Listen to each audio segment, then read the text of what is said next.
Okay, let's unpack this. We're diving into buying your first home in Germany today. It's something lots of people dream about, especially, if you're an expat, maybe figuring out a new system. It feels exciting, but maybe a bit daunting too. Our mission today is simple. Break down buying your own place, your Eigenheim, into 6 clear steps. Give you that shortcut to feeling confident about it all. Absolutely. And what's fascinating here is how specific the German system is. It really does require patience. Hmm. Understanding terms like Baufinanzierung, Notarkosten, and the big one, Gründerwerbsteuer, right from the start is, well, crucial, but we'll demystify those. Once you grasp the process, it's definitely achievable. Right. So, step 1 then. Where do you logically begin? I guess it always comes back to money, doesn't it? Getting finances in order, checking your creditworthiness. Why is that the absolute foundation here? It really is foundational. German banks are incredibly thorough. They look closely at your Schufa score. That's basically your financial reputation card in Germany. Hmm. And they'll want a detailed Haushaltsrechnung, your household income and expenses, to see what you can truly afford. And for expats, that Schufa score, that takes time to build up, right? You don't just arrive with a good one. Exactly. Starting early is key. So practical steps. Get your free Schufa report. Everyone's entitled to one. Work on reducing any debt you have. And crucially, save up your Eigenkapital, your down payment. Usually they look for 10–20% of the purchase price. But it's not just the 10–20% for the house itself, is it? There are those extra costs too. That's a critical point. On top of the property price, you need to budget roughly another 10–15% for fees and taxes, things like the notary and property transfer tax.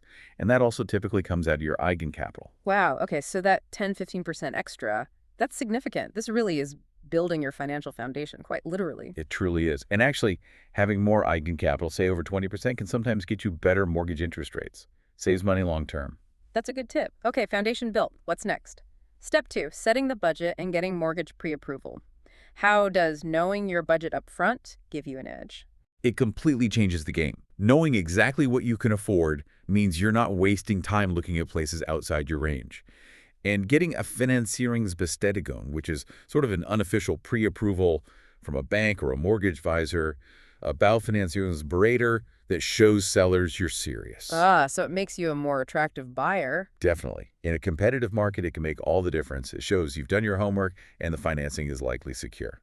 And what about interest rates? I hear about Zinsbindung. Right, the Zinsbindung, that's the fixed interest period. In Germany, it's often between 5 and, say, 20 years. Choosing that length is a big decision. Longer gives you security against rising rates, but might have a slightly higher initial rate. Shorter could be cheaper now, but riskier later. Depends on your plans. Got it. So finance is solid, budget clear. Now the fun part, finding the place. The big question.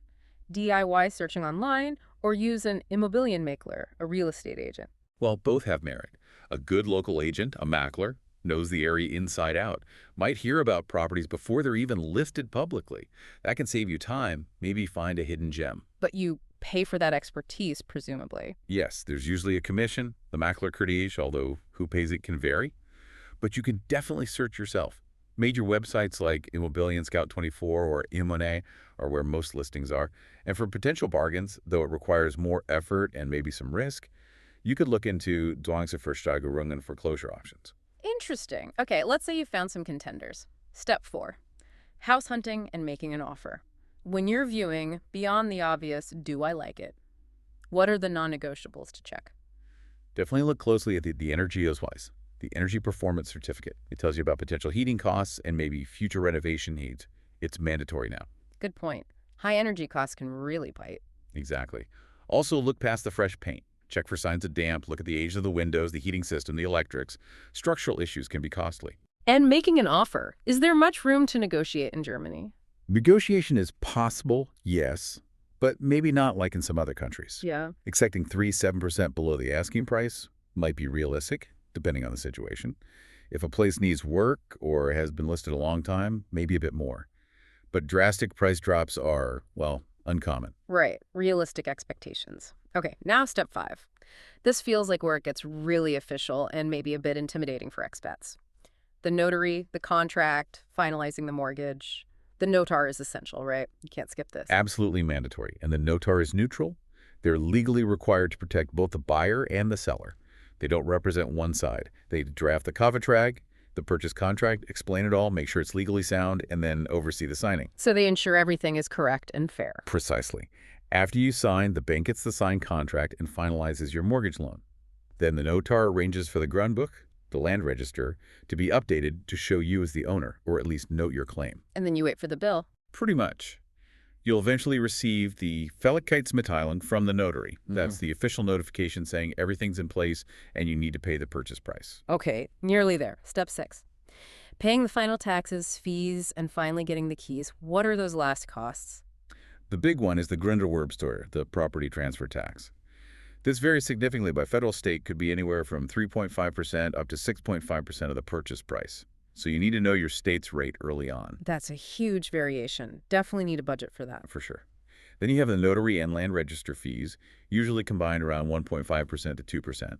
And if you use an agent, the Maklercourage, often around 3.57%, including VAT for the buyer, though rules can vary. So add all those up. Quite a chunk of change on top of the house price. It is. Once the seller confirms to the notary that they've received the full payment, usually a few weeks after the Fälligkeitsmitteilung, then it's handover time. You get the keys. The keys, fantastic. And then just practicalities like utilities and insurance. Yes. Register for electricity, water, gas. And absolutely essential, get Hausratversicherung for your belongings and Wohngebäudeversicherung for the building structure itself. Okay, wow. That was a comprehensive walkthrough. So what does this all mean for you, our listener? It means that process, which maybe seemed overwhelming, is manageable. You've got the roadmap now, the 6 key steps to buying your first home in Germany. You can approach it with much more clarity and confidence. Indeed. It's definitely a journey. Buying property here takes time, patience, careful planning. It's a big commitment. But it's also incredibly rewarding, especially if you're looking to really establish roots here in Germany. Which perhaps raises a deeper question for you to think about. Beyond just owning property, what does home in Germany truly mean to you, and how will navigating these practical steps help you build that feeling?